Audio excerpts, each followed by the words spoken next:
முதல்ல எதை நீங்கள் செஞ்சு காமிக்கிறது? பஞ்சகவியாவா? நல்லது. இந்த பஞ்சகவியாவை பற்றி அவங்க செய்ய ஆரம்பிக்கிறதுபடி சின்ன விஷயம் அறிமுகம். கொடுமுடியில் டாக்டர் நடராஜன் இருக்கிறார். அவர் எம்பிபிஎஸ் டாக்டர் சொல்லணும்.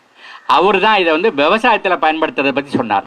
2000 வருடங்களாக தமிழ்நாட்டில் இந்தியாவில் பயன்படுத்திட்டு இருக்காங்க பஞ்சகவியம். ஆனால் விவசாயத்தில் பயன்படுத்துறது ஒரு 10 வருஷத்துக்கு முன்னாடி கண்டுபிடிச்சி சொன்னாலே டாக்டர் நடராஜன். அவர் எம்பிபிஎஸ் டாக்டர், சாதாரண ஆள் கிடையாதுன்னு. அவர் கோயிலில் போய் இருக்கும்போது கோயிலில் கையில் ஊற்றுனாங்க. என்னன்னு கேட்டார். பஞ்சகவியா அப்படின்னு சொன்னாங்க. பஞ்சகவியா என்ன பண்ணணும்னு சொன்னாங்க.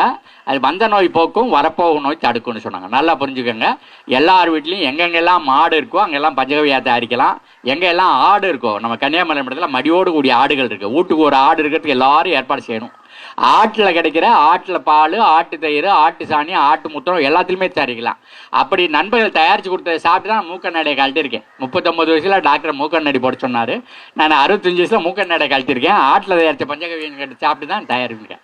அப்போ பஞ்சகவியங்கிறதுனாக்க பயிரில் வேலை செய்யும், ஆடு மாடுகளில் கோழிலெலாம் வேலை செய்யும், நாயில் பூனை எல்லாம் வேலை செய்யும், மனுஷனில் வேலை செய்யும், எல்லா நோயும் தீர்க்கும், வந்த நோய் போக்கும், வரப்போகும் நோய் தடுக்கும்.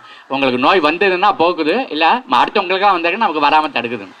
அதனால் பஞ்சகவியத்தை பற்றி எல்லாரும் தெரிஞ்சுக்கணும். பஞ்சகவியம் தயாரிக்கிறதுல மெயினாக சேர்க்கறது இந்த பசுமாட்டோட 5 சாமான்: சாணம், மூத்திரம், பால், தயிர், நெய்.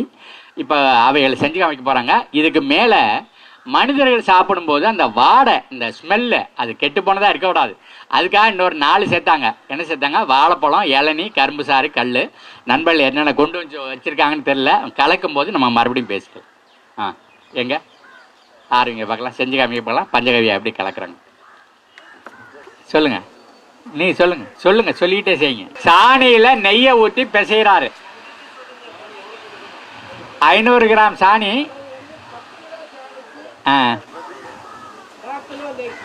10 கிலோ சாணிக்கு 1/4 கிலோ நெய் பிசைறாரு, பிசைஞ்சு வைக்கிறார்.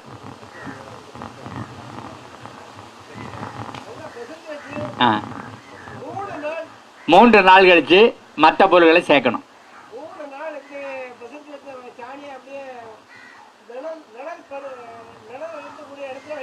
வெயில் இல்லாத இடத்துல வைக்கணும். 3ஆவது நாள்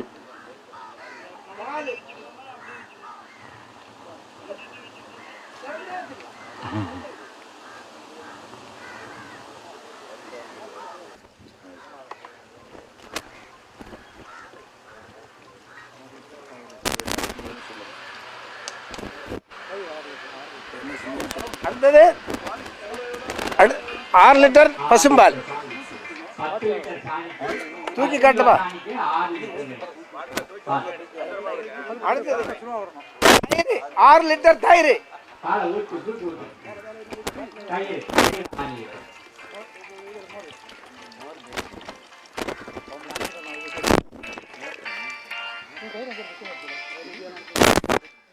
தயிர் 10 லிட்டர் பசு மூத்திரம்.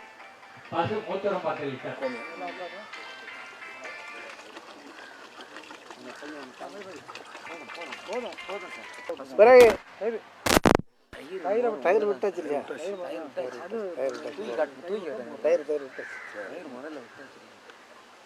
அடுத்தது வெல்லம். வெல்லம் தண்ணியில கரைச்சது. 10 லிட்டர் மூத்திரத்துக்கு 1 கிலோ வெல்லம்.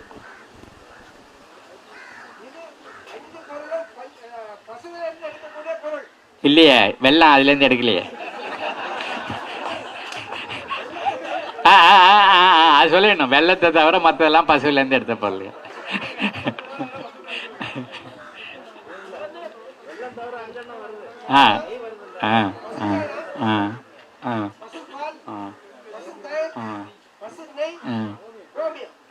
இப்படி கொஞ்சம் பாருங்க, உங்களுக்கான ஒத்தாசிக்கிறேன். இப்படி கையை வச்சுக்கோங்க.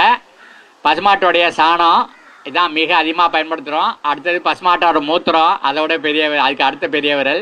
அதுக்கப்புறம் இங்கே பால் அதில் பாதி, இங்கே தயிர் அதில் பாதி, அப்புறம் இந்த நெய் அதில் பாதி, சின்ன விரல். இப்படி கையில் வச்சுக்கிட்டிங்கன்னா கையில் எல்லாத்தையும் எழுதிடலாம். இந்த 5 பசுமாட்டிலேருந்து கிடைக்குது. சரிண்ணா, பசுமாட்டிலேருந்து கிடைக்கிற பொருள்களை பயன்படுத்துகிறோம். இதுக்கப்புறம் என்னென்னு சேர்க்குறீங்க? இளநீ தண்ணி சேர்க்குறாரு. வெள்ளம் சேர்த்தாரு, இப்போ இளநீ தண்ணி சேர்க்குறாரு. எவ்வளோ இளநீ சேர்த்துக்கலாம்? 3 லிட்டர் சேர்க்கலாம் இளநீ. 4 லிட்டர் சேர்த்துக்கா, ரைட். வாயில் தான் சொல்லியிருக்காருன்னு நினைக்கிறேன், அங்கே சேர்க்கல. நான் முன்னாடி சின்ன வாலியாவை பார்த்தேன் பட்ஜெட்டை, அப்பயே நினச்சேன் நான் இவர் சொல்கிற கணக்குக்கு அங்கே ஒன்றும் இல்லையான்னு.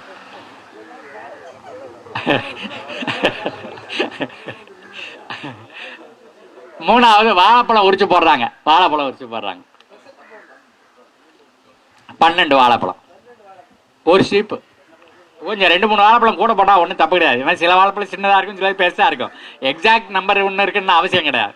சரி, நல்ல தோலை உரிச்சிட்டு நல்லா பிசைஞ்சு உள்ளுக்குள்ள போட்டு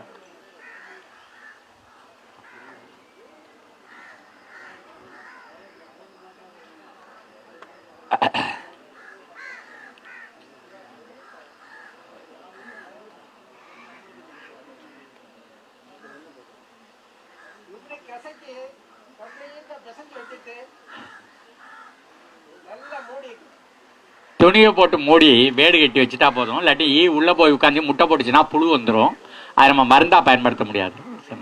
அதில் எப்போதுமே துணியை போட்டு மூடி கட்டு. காலையில் சூரியன் உதிக்கும் போதும் மாலையில் சூரியன் மறையும் போதும் கலக்கணும்.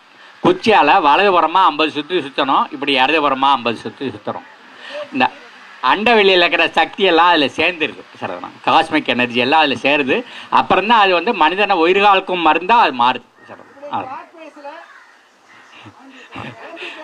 பாருங்க, இங்கிலீஷில் புரிய வைக்கிறாரு பாருங்க. நான் வலதுபுறமா இடதுபுறமான்னு சொன்னேன், மக்களை புரியாமல் போயிடுமோன்னு. இல்லை எனக்கு தெரியும், கன்னியாகுமரி மாவட்டம் ரொம்ப படித்த மாவட்டம்னு தெரியும் எனக்கு.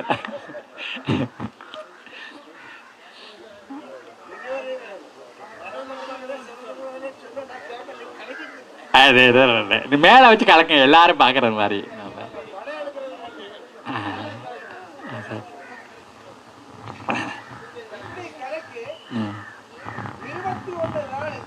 21 நாள் கலக்குனீங்கன்னா 22வது நாள் நீங்கள் டாக்டர், உங்கள் கையில் மருந்து. அப்படியெல்லாம் சொல்லக்கூடாது. 21வது நாள் நீங்கள் டாக்டர், உங்கள் கையில் மருந்து. அப்படி சொல்றீங்க. அந்த ஒரு நாளைக்கு 30 மில்லி காலையில் பல் விளக்கிட்டு ஒரு 30 மில்லி சாப்பிட்ணும். ராத்திரி சாப்பாட்டுக்கு முன்னாடி ஒரு 30 மில்லி சாப்பிட்ணும். எவ்வளவு நோயாக இருந்தாலும், எவ்வளோ நாள்பட்ட நோயாக இருந்தாலும் 48 நாளில் ஒரு மண்டலத்தில் குணமாகுது சொல்கிறோம். அது சாப்பிடும்போது கொஞ்சம் எலுமிச்சம்பழத்தை 4 அரிஞ்சு ஒரு துளியை அப்படி புளிஞ்சு விட்டிங்கன்னாக்கா அது இன்னும் ஸ்டார் ஹோட்டல் ட்ரிங்கோட ருசியாக இருக்கும் சொல்கிறோம். அது நல்லா புரிஞ்சவங்க. 21 நாள் செஞ்சு கலக்கிட்டீங்களாக்கும் நீங்கள் டாக்டரும் உங்கள் கையில் மருந்து மனசில் வச்சுங்க. சுற்றி இருக்கிற வீட்லலாம் கோழிக்கு நோய் வந்துன்னா உங்கள் கோழிக்கு வந்து குடிக்கிற தண்ணியில் ஊற்றுனீங்கன்னா அது கொஞ்சம் சொட்டு நம்ம கோழி பொழைச்சிக்கும்.